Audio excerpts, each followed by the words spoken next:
Muchas gracias. Primero, permítame hacerle una sentida queja, señor presidente, dado que yo estaba antes en esta lista de oradores y ya en 2 ocasiones han evitado que use esta tribuna. En efecto, agradezco mucho a los que se han quedado a escuchar las reservas porque este no es un discurso que venga por un aplauso fácil o tampoco a un recinto amigable, aunque me considero amiga de todos ustedes. Esto es en realidad un mensaje para la ciudadanía, que es quien debe de saber qué es lo que ha sucedido y qué es lo que sucedió el día de hoy en San Lázaro. La reforma que hoy se discute, algunos alegamos que en un procedimiento ilegal, nuevamente carece de un procedimiento no solamente interior en la Cámara de Diputados, sino que en verdad carece de la más mínima asepsia política y legislativa. Demuestra la desorganización de todos los grupos parlamentarios, pero sobre todo el fracaso de la Junta de Coordinación Política para hacer acuerdos y dar certeza a esta Cámara.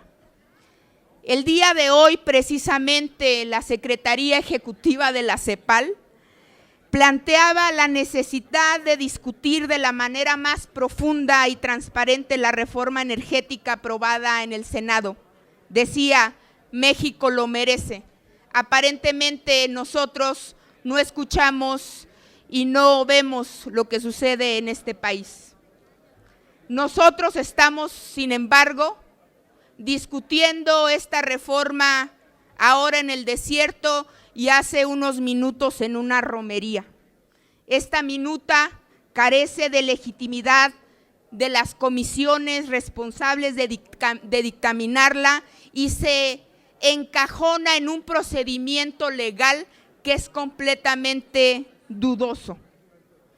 Decían en los posicionamientos del PRI, y permítanme citar, la reforma energética merece un análisis racional y cuidadoso, dijo el diputado del PRI, un diagnóstico objetivo y responsable.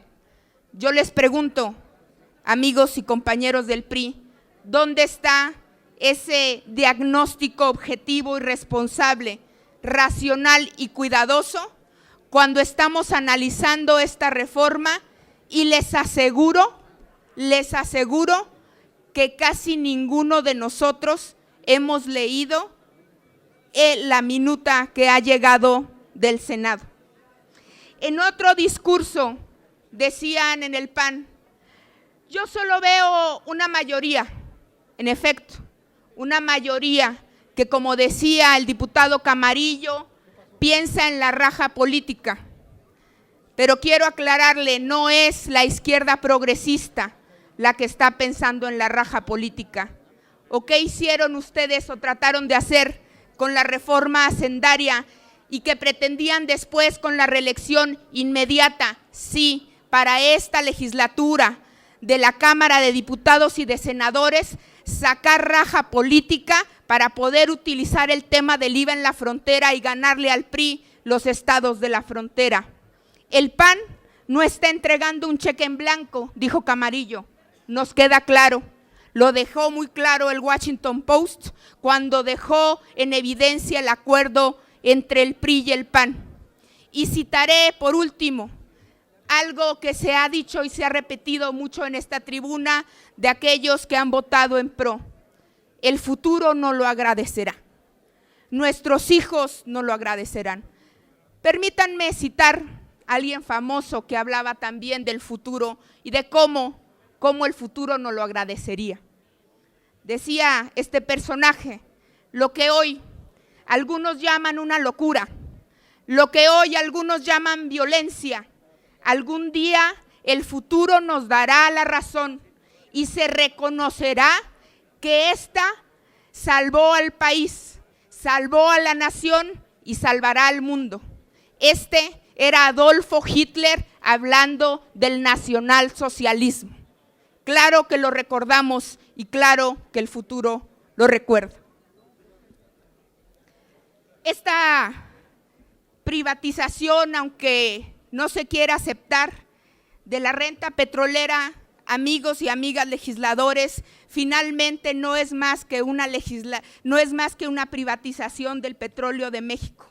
En efecto, es una transacción de poder de las grandes fuerzas y los grandes partidos en esta Cámara de Diputados. Esto es la cereza del pastel de las transacciones del Pacto por México, que en efecto, y hay que reconocerlo, trajeron a esta Cámara de Diputados reformas que no había logrado traer el PAN en 12 años.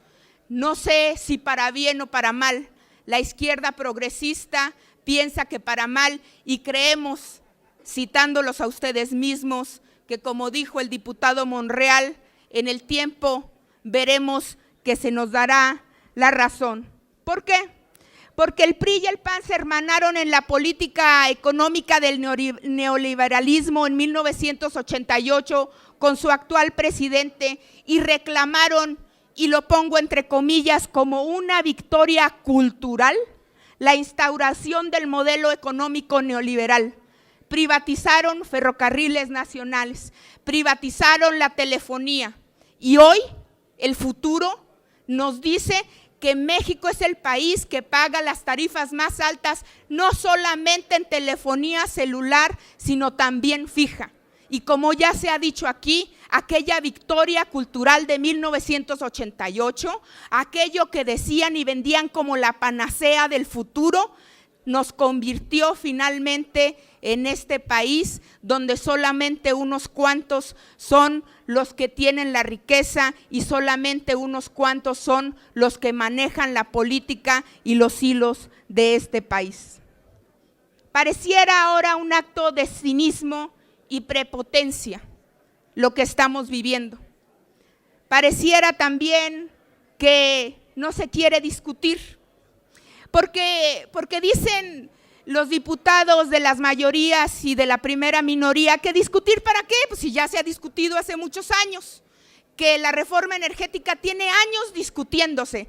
Por favor, compañeros legisladores, cuando menos le debemos a los mexicanos haber leído siquiera la introducción de la minuta que nos llegó del Senado.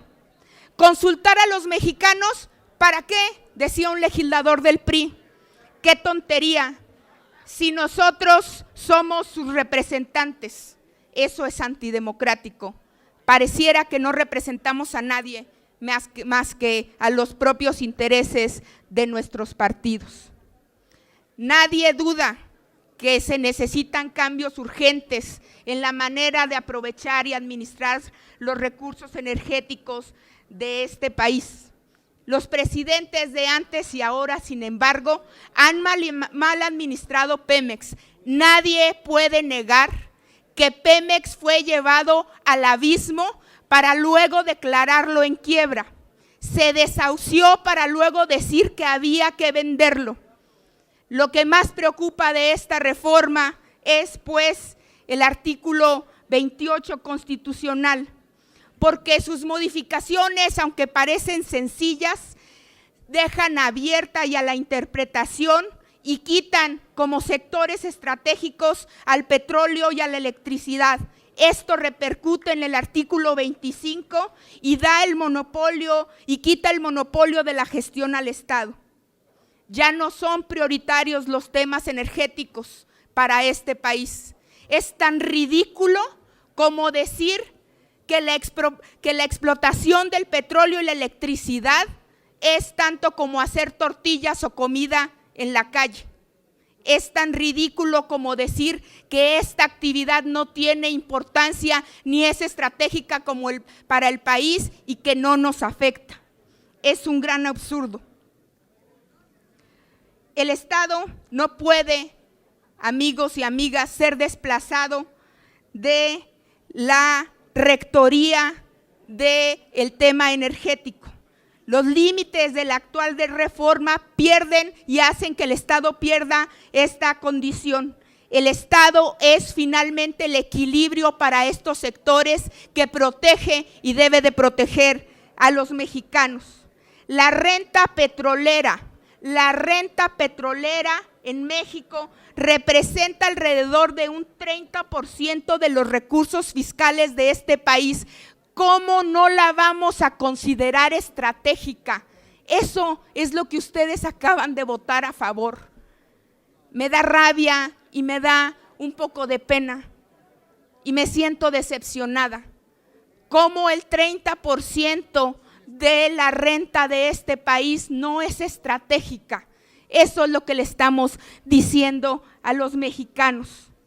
Todas estas medidas tendrán potenciales repercusiones en el crecimiento económico y el bienestar de la población. Basta de mentirle a los ciudadanos. No va a bajar la luz, ni va a bajar el gas, ni va a bajar la gasolina de manera inmediata. ¿Quién va a asumir estos costos frente a la ciudadanía? Tendremos que volver a nuestros distritos y ¿qué le vamos a decir a la gente cuando estén subiendo los costos de absolutamente todo?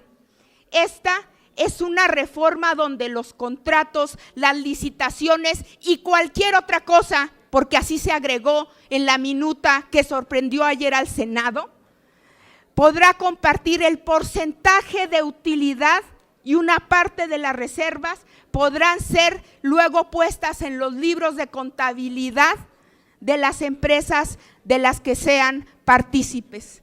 Decía el senador Penchina, el tema energético no debe de ser consultado porque es un tema de ingresos, nada más grave. Yo terminaré ya con mi discurso, señor presidente, tengo varias reservas y es por eso que sé que tengo tiempo. Sin embargo, voy a cerrar diciendo, esta reforma, compañeras y compañeros, desnacionaliza la industria pública, eléctrica y petrolera, ya que el Estado se encuentra en negociaciones con las corporaciones multinacionales y extranjeras. El billete ya está puesto. ¿Qué es lo que falta? Yo les diría que por qué no en esta reforma le dimos una oportunidad a Pemex. ¿Por qué no le apostamos a Pemex y a los mexicanos? ¿Por qué no invertimos en tecnología? ¿Por qué no invertimos en infraestructura? Es muy fácil decir que por qué no tenemos la capacidad, pero nunca se dieron los números y nunca se dijo por qué. Desahuciamos a Pemex antes. Compañeras y compañeros diputados, en efecto, el Código Penal en su artículo 123 dice que existe el delito de la traición a la patria. El primer numeral dice que será traición a la patria aquel que realice actos contra la independencia, soberanía o integridad de la nación mexicana. No nos convirtamos en traidores a la patria, porque como lo decía José Saramago, la alternativa al neoliberalismo se llama conciencia y esta soberanía pareciera que no tiene conciencia y agrego siendo yo parte de ella. Gracias.